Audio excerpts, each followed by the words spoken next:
नमस्कार। आरपी व्यास क्लासेज में आपका हार्दिक स्वागत है।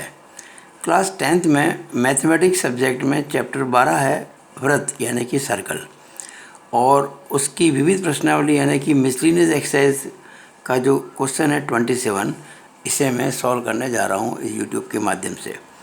ये क्वेश्चन मेरे को एक प्रतिभाशाली विद्यार्थी ने पूछा था और उसकी रिक्वेस्ट पर ही मैं ये सॉल्व कर रहा हूँ।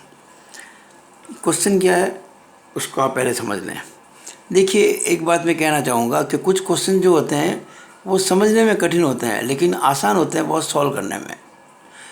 वो आसान तब बनते हैं जब आपको क्वेश्चन समझ में आ जाए। मतलब समझ में आना ही कठिन है, बाकी कठिन नहीं है। तो ये प्रश्न उसी श्रेणी में आता है जो समझने में कठिन है लेकिन है बहुत आसान। अब क्वेश्चन क्या है वो समझ लीजिएगा। क्वेश्चन ये है कि ये एक सर्कल है यानी कि वृत्त है जिसकी दो जीवाएँ हैं कॉर्ड AB और CD, और ये E पर प्रतिच्छेद करती है यानी कि A पर इंटरसेक्ट करती है, और इनके बीच जो एंगल बन रहा है वो है एंगल AEC। एंगल AEC इन दो जीवों के बीच का एंगल है जो E पर बन रहा है, और इस एंगल को मैंने अपनी ओर से नाम 1 दे दिया है। देखिए, मैं कोणों को नाम देने में विश्वास करता हूँ बजाय बार बार AEC वगैरह लिखने में दिक्कत आती है, और मैंने यहाँ इंगित भी कर दिया, समझा भी दिया कि एंगल AEC को मैंने एंगल 1 नाम दिया है। अच्छा, इसके बाद आपको दो बातें और दी हुई हैं समझने के लिए। ये दो पॉइंट देखिएगा, X और Y बताए गए हैं। ये A और C के बीच में कहीं X मान लिया इस खाली जगह में, और B और D के बीच में कहीं Y मान लिया। तो ये क्या है कि दो चापों को प्रदर्शित करता है। कौन सा? CXA एक चाप है, CXA। इसी तरह से BYD भी एक चाप है, एक आर्क है। और ये जो चाप है CXA, ये इस सर्कल के सेंटर पर कितना एंगल बनाती है उसकी हम बात करेंगे। तो किसी भी चाप के द्वारा यानी किसी भी आर्क के द्वारा सर्कल के सेंटर पर जो एंगल सबटेंड किया जाता है वो कैसे अपन पता लगाएंगे कि उस चाप के जो दोनों एंड्स हैं उनको सर्कल के सेंटर से मिला दो। तो मैंने क्या किया, ये जो चाप है आर्क है CXA, इसके दो एंड्स हैं A और C, इनको मैंने मिला दिया O से, यानी कि मैंने CO और AO लाइनें बना दी अपने मन से, क्योंकि इन दो लाइन को यानी कि इन दो रेडियस को, इन दो त्रिज्याओं को बनाए बगैर हम इस कोण को नहीं शो कर सकते। इस कोण को मैंने, जो कि AOC है या COA है, इसको मैंने एंगल 2 नाम दे दिया है। ये मैंने यहाँ लिखा भी है, देखिए एंगल AOC बराबर एंगल 2। इसी तरह से ये जो चाप है BYD, ये सर्कल के सेंटर पर जो एंगल बनाता है कौन सा? BOD, इसको मैंने नाम दे दिया 3। देखिए एंगल BOD बराबर एंगल 3। तो मैंने जो आपको बताया ये 3 एंगल 1, 2 एंड 3, इसके माध्यम से कह रहा हूँ कि हमको प्रूव करना है कि जो एंगल 1 है वो एंगल 2 और एंगल 3 की जो जोड़ है उसका आधा है। Angle 1 is equal to half of angle 2 + 3, ये हमको प्रूव करना है। ये मैंने आपको क्वेश्चन को बहुत शॉर्ट में समझा दिया है। अब इस क्वेश्चन को सॉल्व करने में मैं जिन दो बातों को काम में लूँगा, जिन दो इम्पोर्टेंट जो बातें आपने मैथ्स में जानते हैं उनको काम में लूँगा, उनको मैं समझा देता हूँ अलग से। देखिएगा, आप जानते हैं कि ये कोई मान लीजिए ट्राइंगल है ABC। अगर मैं इसकी भुजा BC को आगे बढ़ा दूँ तो ये जो एंगल बना, ये एंगल, क्या ये इन दोनों एंगल की सम के बराबर नहीं होगा? बहिष्कोण बराबर अंतराभिमुख कोणों का योग।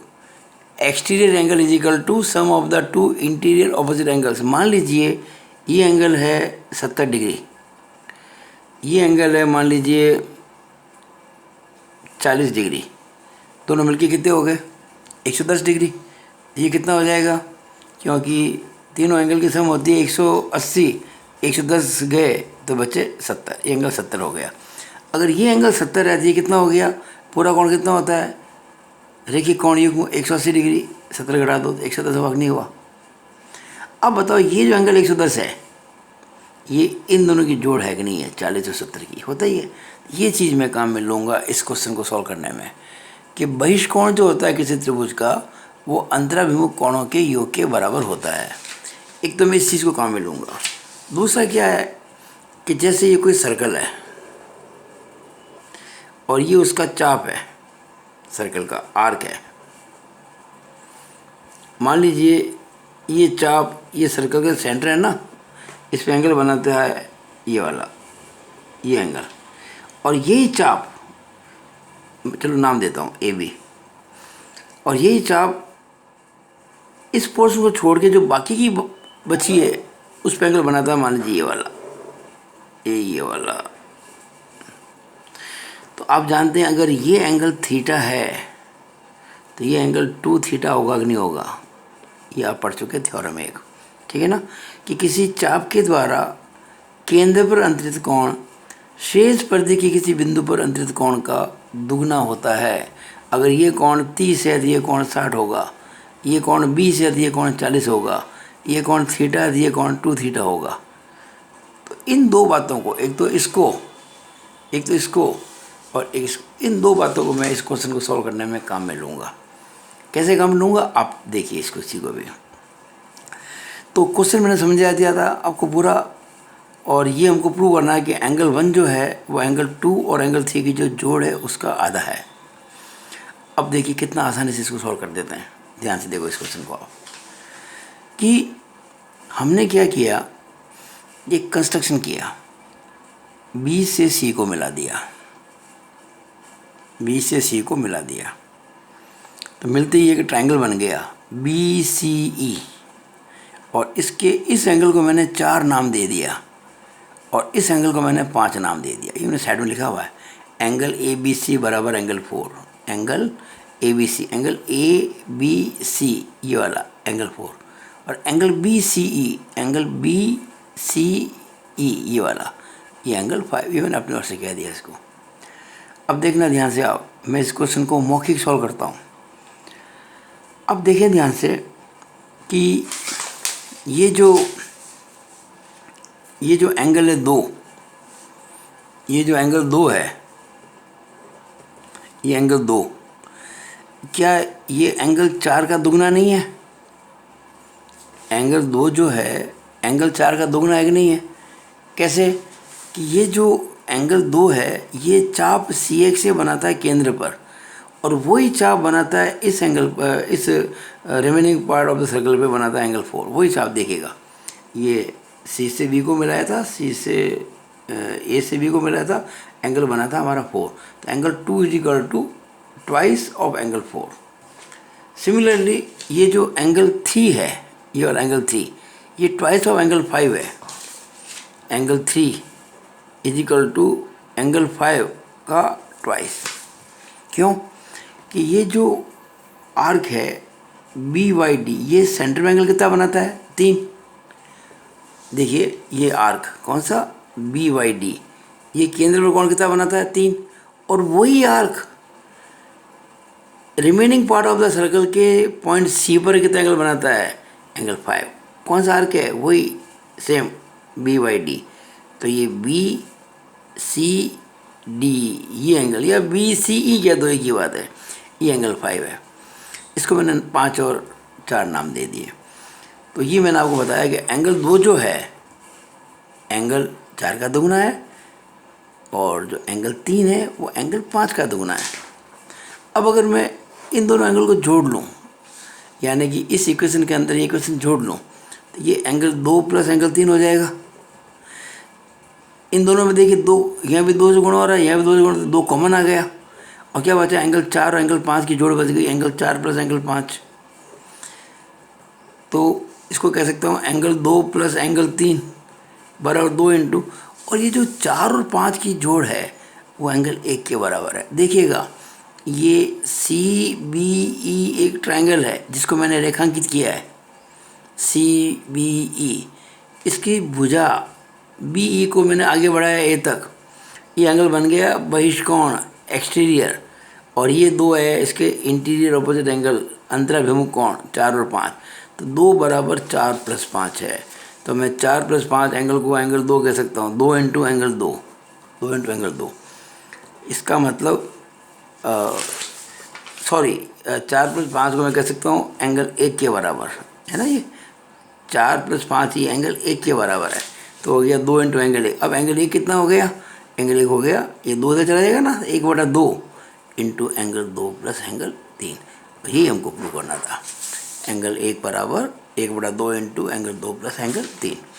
ये मैंने आपको रफली समझाया है, सब काम मैंने फेर कर रखा है, देखिएगा। अब मैं इसको ज़रा विस्तार से बोलूँगा। अब मैं डिटेल में जा रहा हूँ। फिगर बनाएंगे, सब कुछ मार्क करेंगे। अब ऐसे लिखेंगे, ज्ञात है ए बी व सी डी एक ही वृत्त की दो जीवाएँ हैं।